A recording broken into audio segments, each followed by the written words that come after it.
Hello students, मैं Rakesh Dhasmana maths point में आपका स्वागत करता हूँ। Let us start.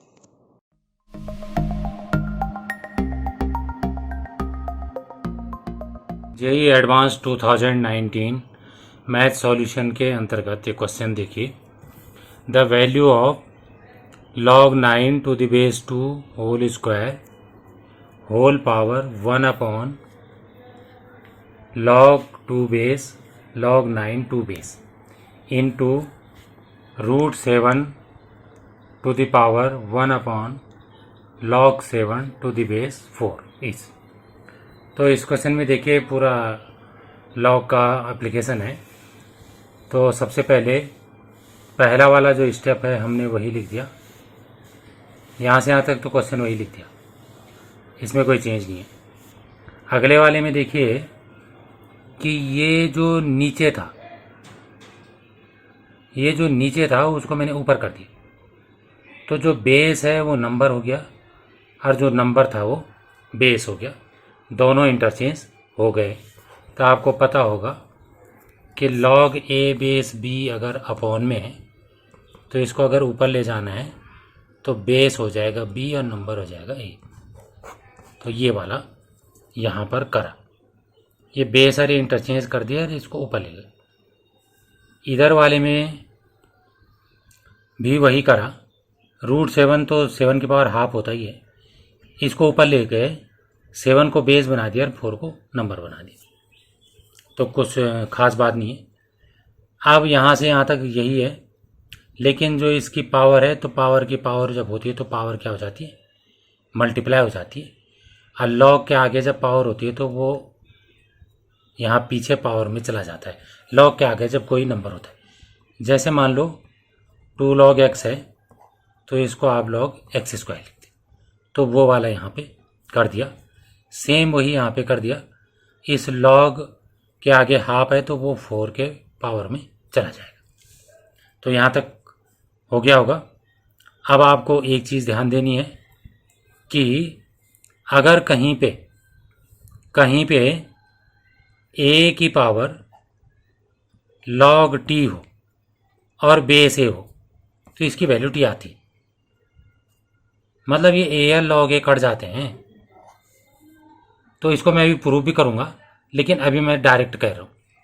तो इतने को आप a बोलो तो ये हो गया a, और यहाँ पर हो गया log, इतने को t बोल लो t, और बेस जो है वो a है, जो यहाँ पर है वही बेस है।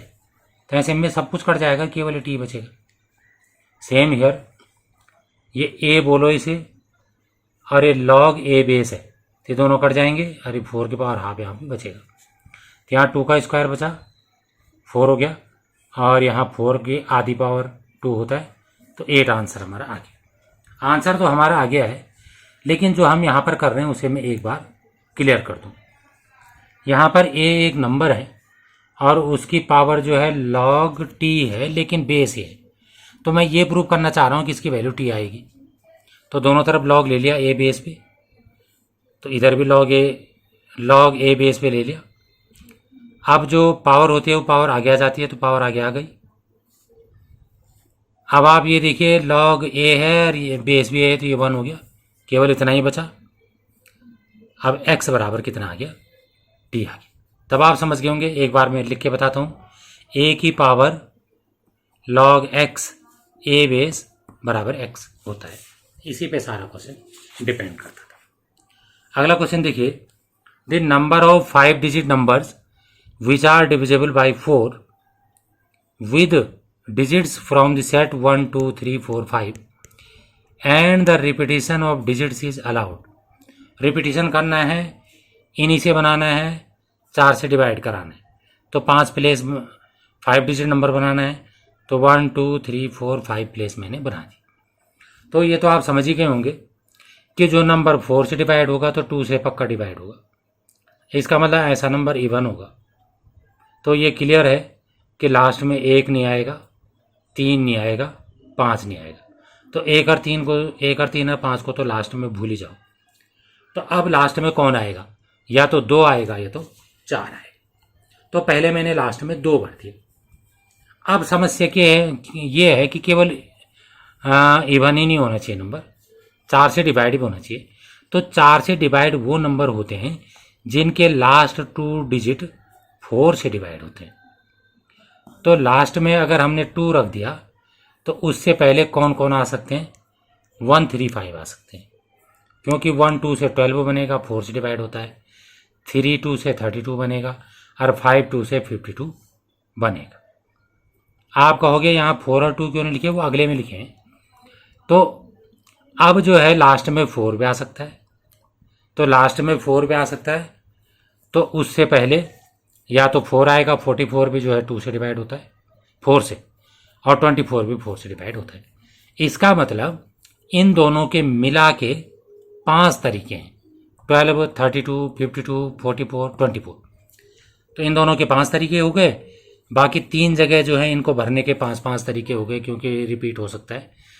तो 5 × 5 × 5 और इनका कंबाइंड 5, तो 625 हमारा आंसर आ गया।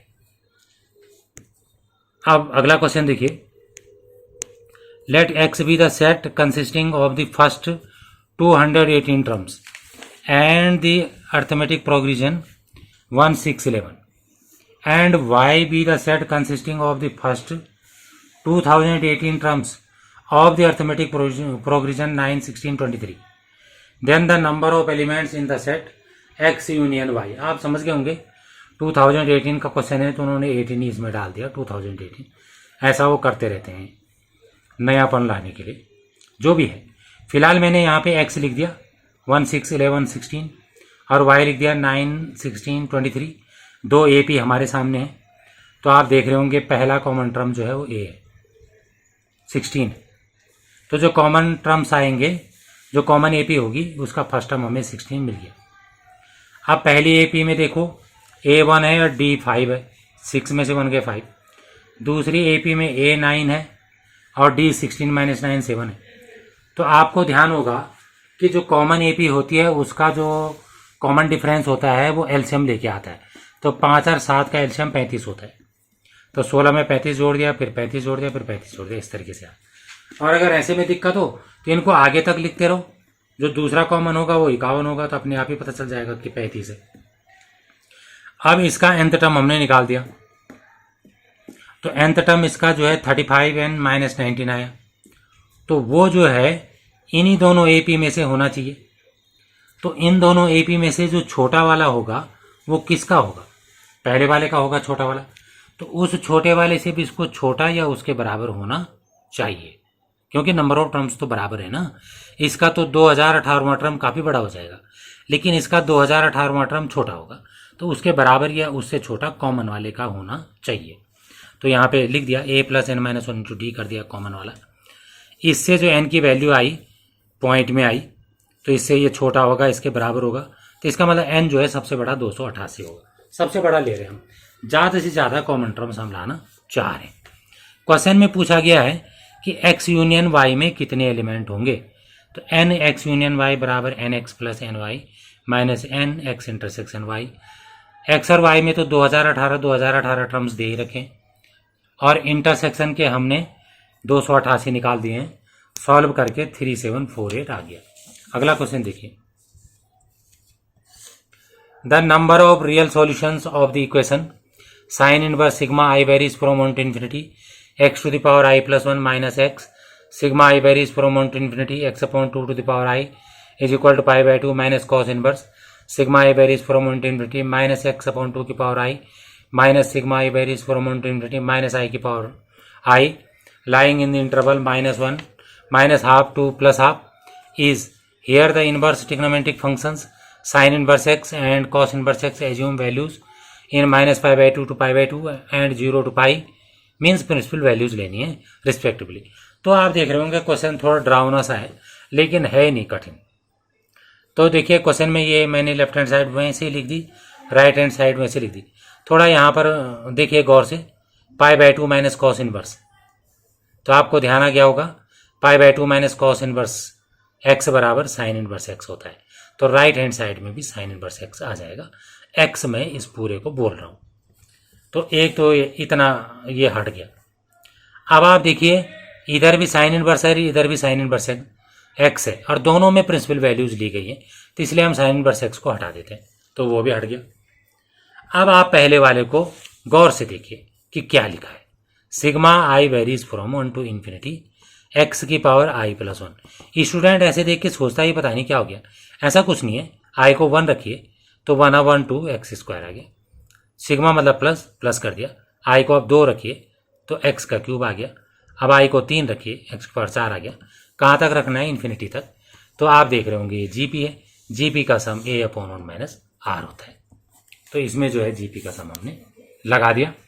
अगले में ये माइनस आ गया, इसमें जो पहला टर्म आएगा x/2 आएगा, और जो कॉमन डिफरेंस आएगा वो भी x/2 आएगा, क्योंकि 2 रखे x/2 का स्क्वायर हो जाएगा, तो इसमें भी a/1 माइनस आर लगा दिया। इसमें फर्स्ट टर्म माइनस x/2 आएगा, और कॉमन रेशियो भी माइनस x/2 आएगा, क्योंकि i को 2 रख के इसका स्क्वायर हो जाएगा। दूसरा टर्म बटे पहला टर्म बराबर r होता है, और सेम इसके लिए भी आएगा। तो सब जगह हमने a plus a r square up to infinity is equal to a/1 minus r लगा दिया, जिसमें r जो है 1 से छोटा है। तो ये लाइन आप समझ गए होंगे। अगली लाइन में तो एलसीएम ले लिया और प्लस माइनस माइनस प्लस कर लिया, तो इसमें कुछ है नहीं नया, यहाँ पर ये माइनस है। अब इसके बाद देखिए, पूरे दोनों तरफ मैंने x से डिवाइड सोच लिया। भले ये सोच के करा कि x 0 नहीं है, लेकिन हम इसको फैक्टर के फॉर्म में लाएंगे, इसको पहले लेफ्ट में लाएंगे, x कॉमन करेंगे, तो इसका मतलब x 0 हो सकता है। अब जो है बाकी जो है ये आपके सामने है। अब इन दोनों में x कॉमन ले लिया, बाकी एलसीएम ले लिया, और इसका एलसीएम ले लिया। उसके बाद ये अंदर जब एलसीएम लिया इसका, और इसमें भी एलसीएम पहले से लिया है, उसके बाद x कैंसिल आउट, यहाँ भी कैंसिल आउट, ऊपर केवल कांस्टेंट बचा, यहाँ भी कांस्टेंट बचा। हम ये सोच के चल रहे हैं कि डिनोमिनेटर वाले 0 नहीं है, मतलब x1 नहीं है, x2 नहीं है, x-2 नहीं है, x-1 नहीं है, वो वैसे भी नहीं है, क्योंकि हमने माइनस हाफ से हाफ सोचना है। उसके बाद जो है हमने इसे क्रॉस मल्टीप्लाई कर दिया, फिर इन दोनों का मल्टीप्लाई कर दिया, इन दोनों का मल्टीप्लाई कर दिया, फिर इसे सिंप्लीफाई कर दिया, इसको भी सिंप्लीफाई कर दिया। उसके बाद x का अंदर इंटू कर दिया, उसके बाद सेम साइड कर दिया, तो हमें जो है एक क्यूबिक इक्वेशन मिली। अब जो है इस क्यूबिक इक्वेशन को हम थोड़ी देर के लिए f(x) मान लेते हैं, और इसको मैंने डिफरेंशिएट कर लिया, तो x³ का 3x square plus 4x plus 5 आ गया। तो इसमें जो है 3 को कॉमन ले लिया कोफिशिएंट को 1 करने के लिए, तो एक्स स्क्वायर प्लस 4/3x हो गया, 5 अलग कर दिया। अब इसको मैंने a स्क्वायर बोला, इसको 2a भी बोला, तो a square plus 2a x है, तो b जो है 2/3 होगा, क्योंकि 2 2 4 and 3 4/3x। b square plus कर लिया और उतना ही माइनस कर लिया, 3 से इंटू ऑलरेडी है, तो ये जो है होल स्क्वायर हो गया, और ये सिंप्लीफाई करके 11/3 आ गया। तो होल स्क्वायर हमेशा पॉजिटिव होता है, और ये पॉजिटिव है, इसका मतलब differentiation is positive. Differentiation positive का मतलब कि अब ये फंक्शन कहीं पे मुड़ेगा नहीं। तो अब जो है इस पे इंटरेस्टिंग बात आ गई। सबसे पहली बात यह है कि जो क्यूबिक हमारे सामने आ रखा है, उसमें जब हम x को, मैं यहाँ तो देखिए फिर से देखिए कि f(x) इक्वल्स था x³ plus 2x square plus 5x minus 2, और इसमें हम ये प्रूव कर चुके हैं कि f'(x) जो है वो पॉजिटिव है। तो आप इसे गौर से देखिए कि अगर ये x एक्सिस है और ये y एक्सिस है, तो इसमें अगर मैं x को 0 रख दूं तो -2 आ रहा है, तो -2 यहाँ कहीं होगा। इसका मतलब ये इसका ग्राफ जो है इससे होके जा रहा होगा, तो ग्राफ मुड़ ही नहीं सकता कहीं। ग्राफ क्यों नहीं मुड़ सकता? क्योंकि यहाँ पे डिफरेंशिएशन पॉजिटिव है, तो इसका मतलब ये जो है इंक्रीजिंग फंक्शन है, तो इंक्रीज होता चला जाएगा, कभी नहीं मतलब बैंड नहीं आएगा, मुड़ के वापस नहीं आएगा एक्स एक्सिस पे।